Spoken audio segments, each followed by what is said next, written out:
Salve, salve nação rubro-negra, salve, salve família Fla Espírito Santo, a nossa Fla S. Estamos aqui para gravar o nosso vídeo de pós-jogo de Flamengo 4, Santos 1, na noite de ontem, no Maracanã. Mas antes disso, gostaria de lembrar a todos da nossa parceria com a loja da Nação Rubro-Negra do Shopping Vitória, cupom FLAES, 10% de desconto, galera. É isso mesmo, procura o nosso amigo Isaac lá na loja da Nação Rubro-Negra do Shopping Vitória, bate aquele papo e adquira os produtos oficiais do Mengão. Vamos ao jogo de ontem. O Flamengo passeou em campo diante dos meninos da Vila. Por que os meninos da Vila? Porque o time do Santos foi poupado, apenas um jogador, compôs o elenco de ontem. Então o Flamengo foi extremamente superior e venceu por 4-1.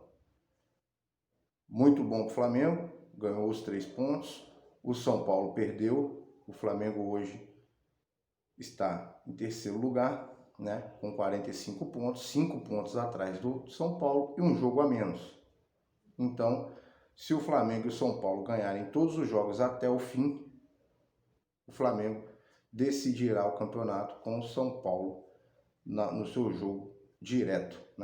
Se o Flamengo ganhar todos os jogos, ficará 2 pontos atrás e terminará 1 ponto na frente, ganhando o São Paulo no jogo do confronto direto. Mas para isso acontecer, tem que ganhar todos os jogos, E como eu sempre venho falando, acredito que o São Paulo não conseguirá ser campeão. Já perdeu o Corinthians, falta o Palmeiras, falta o Santos, falta o Bragantino e ainda tem os confrontos diretos com Flamengo, Inter, Atlético Mineiro. Então acho que a situação do São Paulo é bem difícil, apesar de toda a ajuda que eles estão tendo, Eles podem falar que não, mas quem vê o jogo do São Paulo vê que o São Paulo está sendo ajudado. Claro que um jogo contra o Botafogo não precisa de ajuda. O Botafogo mesmo dá ajuda, como vimos diante do Internacional, o jogador da displicência total deu a bola para o jogador do Internacional fazer o gol naquela falta infantil. Mas vamos falar do Flamengo. O que aconteceu no jogo de ontem? Por que o Flamengo foi tão superior? Porque o Flamengo jogou como jogava em 2019. O Flamengo foi para cima, o Flamengo marcou sob pressão, a zaga não sofreu tanta pressão. Quando o time deles tinha a bola, todo o time do Flamengo voltava, e é aquilo que eu sempre venho batendo na tecla. Quando o Flamengo joga com a vontade de ganhar, é muito difícil, porque o elenco do Flamengo é muito qualificado. E isso não é Davidson que está falando, isso é notório, todo mundo fala a mesma coisa. Basta o Flamengo querer jogar, que ele é superior aos outros times, Então, o Flamengo foi superior, mas lembrando que o Flamengo jogou com um grande mistão do Santos, O time titular foi poupado, mas o que interessava era os 3 pontos, vencer bem, jogar bem e convencer a torcida rubro-negra. Isso o Flamengo fez, apesar de não ter sido o time titular do Santos, mas o Flamengo fez. O Flamengo marcou bem, o Flamengo atacou bem e quando se defendeu bem. No segundo tempo, o Rogério fez várias mudanças, mudou bastante o time e mesmo assim o Flamengo não ficou desfigurado como ficava em outras partidas. Isso mostra que quando os jogadores do Flamengo têm interesse em jogar, em honrar o manto sagrado do Mengão, é muito difícil de bater o elenco rubro-negro. Eu sempre venho falando isso, sempre venho dizendo que alguns jogadores vêm muito mal, muito aquém dos jogadores que a gente conhece, do potencial que a gente sabe. Mas ontem o Flamengo entrou em campo para vencer e venceu e jogou bem. Venceu e convenceu a nós. Vamos ver no próximo confronto, se o Flamengo irá fazer a mesma coisa que fez contra o Santos ontem. Então, o Flamengo chegou aos 45 pontos, tem 24 jogos. O Atlético Mineiro tem 46 pontos, 25 jogos.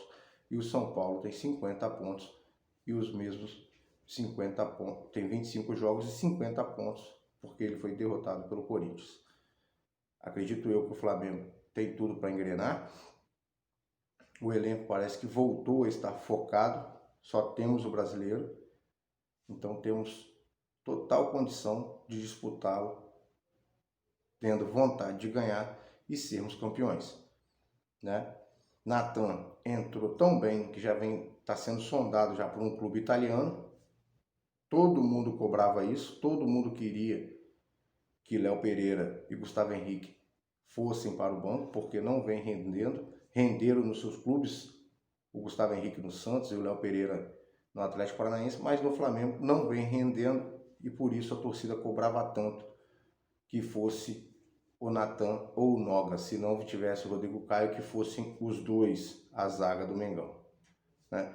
Felipe Luiz se reencontrando, voltou à forma, Isla voltou à forma, né? Everton Ribeiro muito bem, De Arrascaeta também, Bruno Henrique com Gabigol, não precisa nem falar, que parece que quando os dois estão juntos ali, é aquela química perfeita e sempre funciona em favor do Mengão.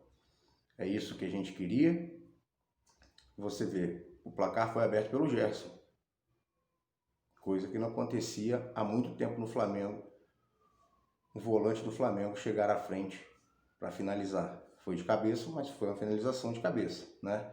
Antes a gente via Arão chutar, Gerson chutar, né, de fora da área. Agora, de um tempo para cá, a gente não via mais isso. E ontem a gente viu o Flamengo ser o Flamengo que todo rubro-negro conhece, né? A gente sempre relembra do Flamengo de 2019, mas o Flamengo ontem jogou parecido com o Flamengo de 2019. Tinha um bom elenco, a vontade de ganhar, o sangue nos olhos e a raça rubro-negra, que é o que toda nação rubro-negra quer que esse time faça sempre. Tenha raça e disposição e honre o manto sagrado, porque isso é o que é mais importante para todos nós. Que os jogadores entrem em campo com vontade. Perder jogo faz parte, mas quando a gente vê que o time está lá sem vontade e apático em campo, você vira e fala que o time estava de corpo mole. Jogadores de salto alto, soberba. Ontem o Flamengo não foi soberbo. Ontem o Flamengo jogou para ganhar, venceu o jogo e jogou bem. Não ficou esperando aquela coisa que o Flamengo fazia, ficava esperando, achando que a qualquer momento ganharia o jogo. Então, de repente, caiu a ficha, entraram na realidade, né? Precisou ser desclassificado da Copa do Brasil, desclassificado da Libertadores, para cair a ficha dos jogadores e começarem a honrar o manto que veste e os salários que ganham. O Flamengo faz de tudo por esses jogadores e eles estavam muito aquém do que o Flamengo deseja e do que sua torcida também deseja.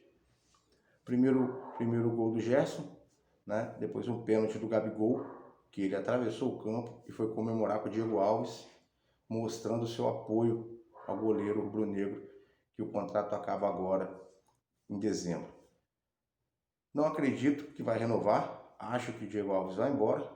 Se renovar, seria muito bom para o Flamengo, sim, mas com o salário que o Diego Alves queria no começo, de 1.200, depois de 800, em plena pandemia, fica complicado para o Flamengo, porque a situação dos clubes está cada vez pior, porque os clubes não têm renda e nem público para ter renda, né?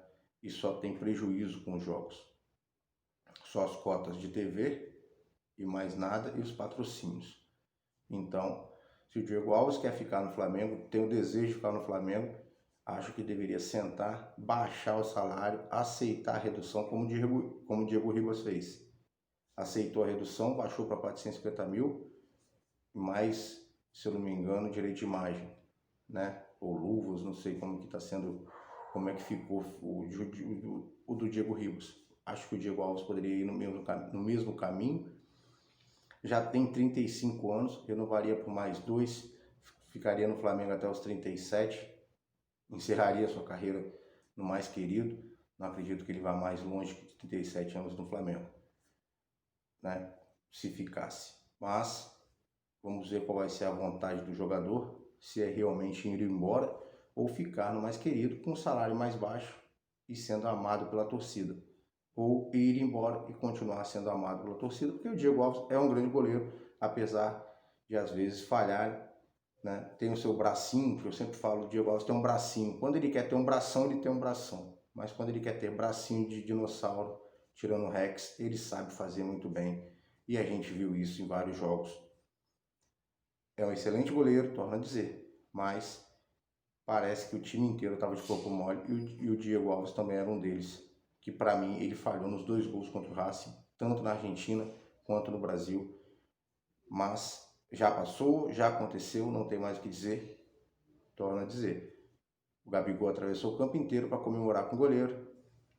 Então, de repente, estaria na hora dele pensar e, em vez de aumentar o salário, ele aceitar diminuir e ficar no mais querido, se for de sua vontade, porque é da vontade da torcida rubro-negra, sim, e é da vontade do Flamengo.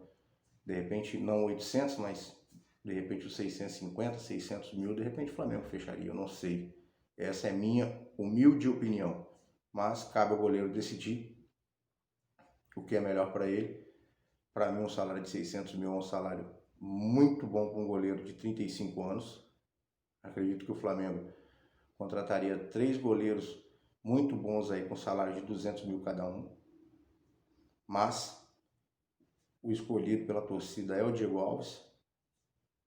A torcida venera o Diego Alves por tudo que aconteceu em 2019.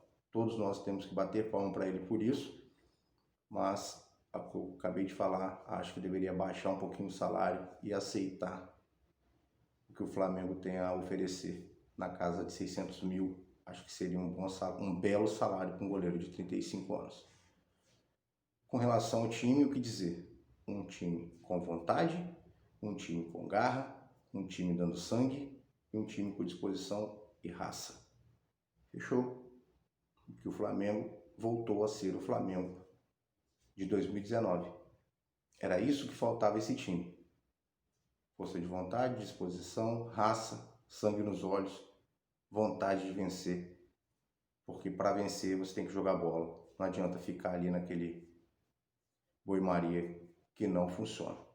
Rogério Ceni vem trabalhando cada vez mais adequando o time ao sistema dele, um sistema muito parecido com o do Jorge Jesus, e a gente vê o Flamengo indo e voltando, coisa que a gente não viu no período do Domenech Torrent, que foi demitido, e quando foi contratado falava-se de um treinador, uma equipe trabalhando no Brasil, uma equipe trabalhando na Europa, para conseguir um goleiro, um treinador, e eu já dizia que se tivesse que ter um treinador brasileiro que fosse o Rogério Ceni, acho que substituiria o Jorge Jesus muito bem.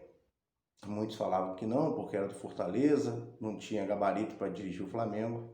Hoje está aí, Rogério Ceni é o treinador do Flamengo, conseguindo trabalhar e adequar o time ao seu sistema de jogo, voltando à parte física do Flamengo, né? Voltando à parte tática, voltando à disposição, voltando o entusiasmo dos jogadores em campo, a ponto de fazerem gols e comemorarem brincando um com o outro, como Felipe Luiz e Gabigol. Depois que Gabigol fez o gol, foram lá e bagunçaram as madeixas do Gabigol e ele fingiu que ia dar um chute. Tudo brincadeira do elenco para ver a harmonia que está esse time. Acredito que essa harmonia voltou e que tem tudo para continuar assim, né? Vamos aguardar o próximo jogo agora, né?